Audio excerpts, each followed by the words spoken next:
Let's talk about the last game, James. Chelsea 4, Man City 4. We were talking about the XG. It was 2.88 versus 2.95 for Chelsea. Game. So 2.88. 17 shots for Chelsea, 15 shots for Manchester United.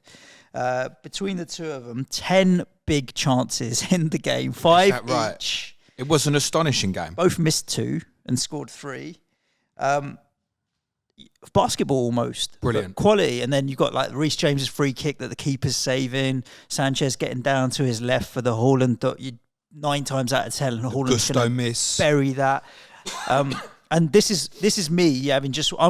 I'm going to watch it back in full. I only caught the highlights, and you still feel like I've missed out. Like, listen, Mrs. S is worth taking the evening off to go out for dinner with after being married for that long. Honest, yeah, Suj is right. Like, if you've not seen any of the game, get hold of it. He's generally one of the great Premier League football matches. It was astonishingly good in terms of high quality level. Even he had the pissing rain, everything. It had mistakes, drama, quality football. Had a little bit of everything. And 2 teams who were trying to win a football match.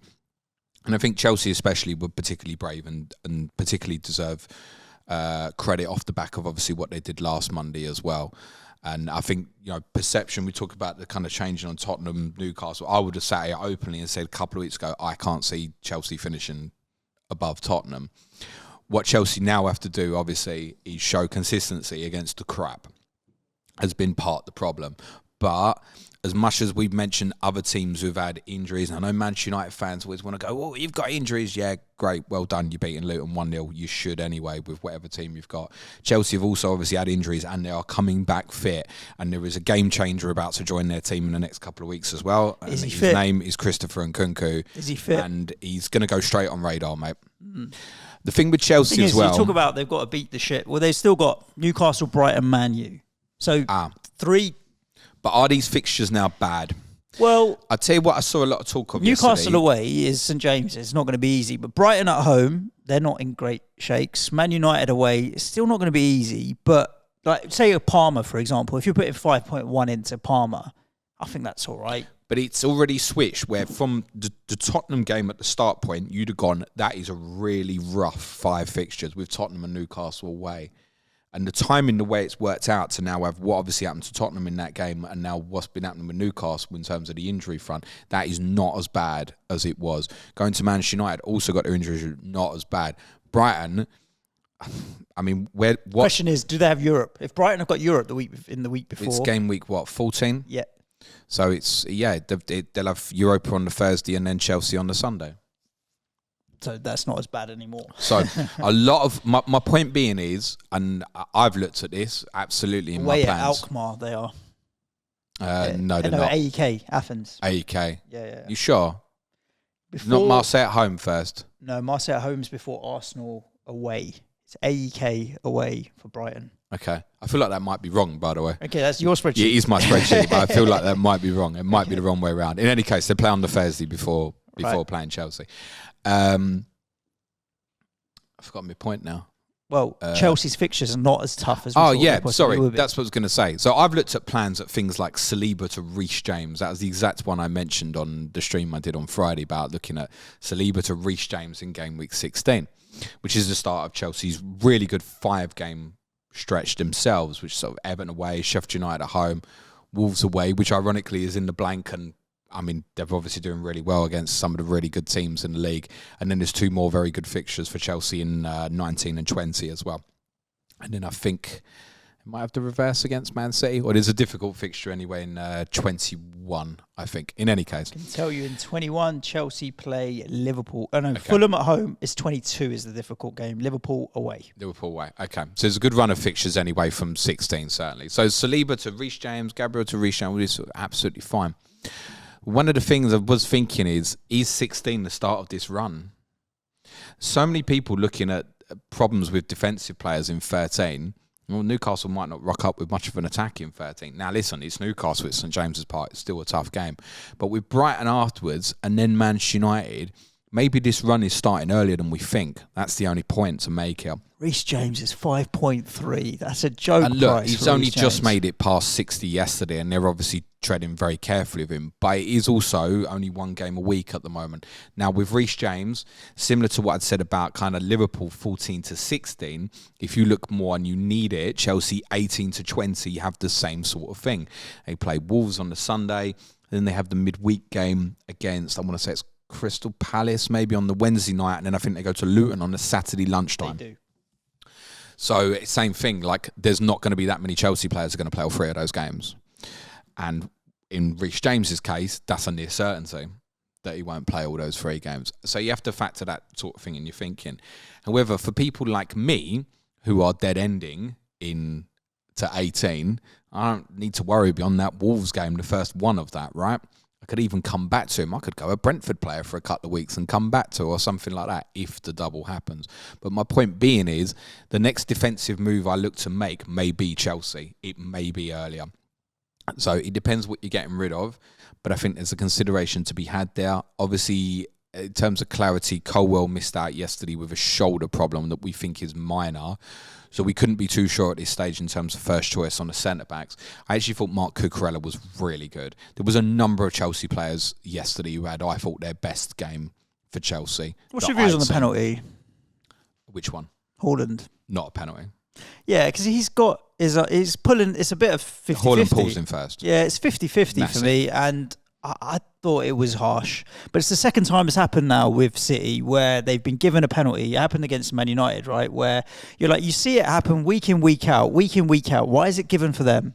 Yeah, the only thing I'd say, I don't think it's a penalty for clarity, but Cucurella has his arms around him more than Haaland has his shirt. I get that, but it's the difference between this two, and there's no point comparing the Højlund, Rodri, and Cucurella, Haaland, is this one was on-field decision penalty. Yeah. So again, they're looking for something to overturn it. In my opinion, Haaland pulls Cucurella, which makes Cucurella panic, right? Haaland fouls him first. In my opinion, shouldn't be a penalty. Fine, whatever. And yes, I say that as a Haaland owner. Who, by the way, if there was any guy who didn't need a goal scored off his backside, it's definitely Erling Haaland. But yep, he even scored off his backside as well. You weren't watching the game live, was you? No. Did everybody else have that heart attack moment? And I probably wasn't a heart attack moment, but have you seen this goal? Yeah. Where he slides in. It just touches the back of his elbow. I was listening on the radio. They were like, goal checking VAR for a handball.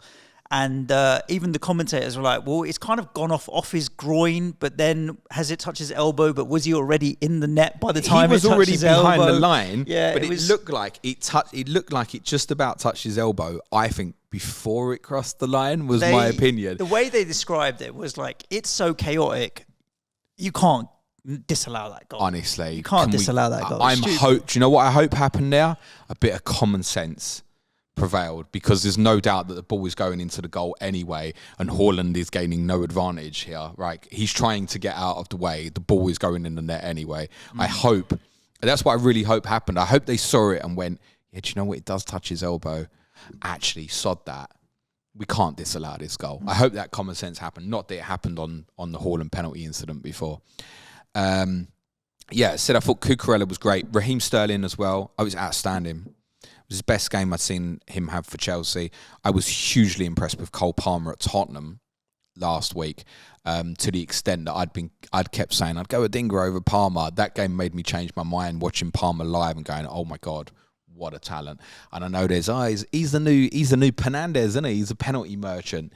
Yeah, look at that solo run he had where he nearly scored as well. Open play attacking returns are coming for this lad as well. And I think he'll become part of a template in the forthcoming weeks. I'm not too concerned with him in terms of steaming in the sense that he's still going to, even if he goes up 4-5-4, 5-5, he's still going to be at a cheap enough price to buy in. And as much as I said, the fixture run might even be starting now for Chelsea, I don't feel desperate to go Martinelli to Palmer or Mitoma to Palmer, but he would certainly be part of my thinking as an idea to maybe get Mo Salah in for sure. There was some great performances. I'm going to do a piece for our advanced tier patrons on Conor Gallagher this week on Talking Tactics, because I think he's the theme behind Chelsea having these good results in these more difficult games. He give Rodri probably the most difficult game he's had in a really long time. And I think that's probably not coincidental, because he tried to do a job in Bissouma very early in the game against Tottenham. And that obviously evolved with the red card situation where it wasn't a necessity anymore, but he went tight to Bissouma really early on in the game. He is probably the best pressing 10 in the Premier League, I would say, when he plays that position, which obviously Caicedo and Fernandes both being available allows to happen. And I think that's part why Chelsea are having some real success in some of these bigger games. When it's then got to be creative, it's maybe a little bit more of a problem. And that's not a criticism of him, but then you are relying more on your Palmers and your Sterlings to be that creative point. But that's part why I think Chelsea are doing well in some of these tougher games. Is Duracell Bunny? Yeah, I mean, there's no doubt about it. I think he's one of those players where he hasn't got into the Chelsea team consistently, but has always kind of stayed there and kind of pushed to get in the team. Rather, he could have left, right, and Chelsea would have got good money for him. But I think he's proving Chelsea should not be selling. He's proving his value. Should not be selling him, and he's good enough to play for them and play at that level. So that will cause major anger. I know there was a lot with kind of disappointment with Mason Mount going and stuff. If Conor Gallagher was to get sold by Chelsea, where for whatever reason it seemed in the summer they were looking at him as a possible sellable asset, if he gets sold, they'll go mad, because he almost feels like the identity of this new Chelsea of Pochettino, who Chelsea fans might have noticed. In pre-season, I said with Pochettino, it might take you 3 months to see what you want to, and we're here. And Chelsea look a serious football team again. But as said, they've now got when these easier ones come round, and to be fair, they don't yet. It's that 16 to 20 game, 20 period. Over that period, go and put 12, 13 points on the board out of those 5 games or so, and that might get them in contention for a top 4 place. For City, my intention is to captain Haaland in game week 13. The reason I captained him this week, I had intended to go Saka, but with the doubts and stuff, I didn't really have enough confidence in Watkins, Bowen, any alternatives, and it was just for me. It's not like, oh yeah, I went with Haaland. Yet it was literally, I haven't got enough confidence in any others here. I'm gonna stick to Robot and go with that. Oh, it's the same for me. And honestly, it wasn't even a psychological of, we returned well against Manchester United. I think that did play a part in my mind. Did it? I was like, well, you know what? I've seen what he can do when we think, okay, it's a more difficult fixture. He'll still return. And I had my fingers burnt with Watkins in the last home game when he didn't return. I thought, yeah, just stick it back on perma-captain. We had a question around that perma-cap. I don't think it's perma-cap territory, but I've never fear of captaining him in any game. But it did feel like a game where, to be honest, I wasn't expecting to go big. It was just purely I didn't have enough confidence in anything else to go against him. And it's worked out. If I'd have had Salah, for me, Salah was the standout captaincy this week. Different reasons, same outcome. Yes, absolutely. Although we'd have to say on this occasion, Haaland's, I mean, lucky, it's probably not a penalty. He's had one going off his knackers. And, I mean, I didn't even know the assist for Rodri's goal. I didn't even know he'd had it till the game had finished. Oh, fair play. It never even occurred to me. I just thought, it's someone. I think it was Kovacic had the shot, and the last touch has come off Haaland and gone to Rodri. So look, he's ended up with a haul. On a different day, that's a 2-pointer. Let's be honest about that. I think Guardiola would probably regret playing Doku. This was something I spoke about at the live show about control. And I think he in part enabled the game being great, where he kept pushing James back. But then, when Reece James was going up the other end, there was outball for Chelsea on the right-hand side all the time. And that's not to say it's lazy or anything like that. It's just the game was a bit more chaotic with him out there on the pitch.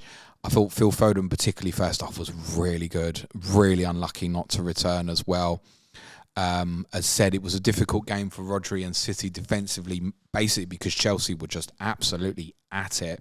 And Chelsea will also benefit in the way I think Tottenham have so far this season, in the sense that they'll primarily be one game a week. Although it's worth noting with Chelsea as well, they've got a Carabao Cup quarter-final with Newcastle, which is between 16 and 17. And I think they'll probably take it quite seriously, Chelsea. So that's another one to their fixture schedule. And then obviously if they win it, you've obviously got the 2 legs in January as well, which, let's just say, should they get Liverpool, would maybe give a bit more of a... Not possible. Yeah, okay, so should they get not Liverpool... Possible. It won't be getting Tottenham. Should they get Liverpool... That's definitely not possible. Should they be getting Liverpool, might cause a little bit of a headache from a fixture rotation FPL perspective. But I think Palmer, Reece James would absolutely be right on radar. For me, Sanchez as well for Johnston in a few weeks. Although I don't have much confidence in... He's safe from Haaland was good. But I do think this Chelsea's, despite saying, yeah, sure, James and stuff, I do think this Chelsea's liable to be conceding goals as well. And it's part why we ended up with the chaos yesterday. Full credit to Chelsea, because, I mean, to go behind to City on 3 separate occasions in a game and get something out of it, yeah, there's not many teams. I would guess no one's... Are you sexually frustrated? No. Suj is peeling his laptop. It's got a bubble in it, which is OCD issues, James. Okay, buzz. Sticker on it. Yeah, really good performance from Chelsea. Great game. It's not a terrible result for City, right? Well, they're still top of the league. When you talk about, like, I say, is it terrible? No, because they're still top of the league. So you kind of you don't have to be perfect. You just have to be better than everybody else. And right now, first 12 games, they have been. I tell you what will be a bad result for everybody else is if after these next 3 weeks, City are still top. Liverpool obviously go there and City will be favourites. Arsenal will be the ones I really think over these next 3 will hope that at the end of it, they're top. If City are top at the end of it, then Arsenal's fixtures get tougher again. And City got those really good fixtures either side of the Club World Cup, then everyone else is in trouble. So a draw is definitely not a disastrous result. As said, were you Haaland captain 13? Probably. It's a definite for me. It's home fixture, so I don't really care who they're playing at home. And that absolutely goes for game week 14, by the way. Haaland against my team in game week 14 could be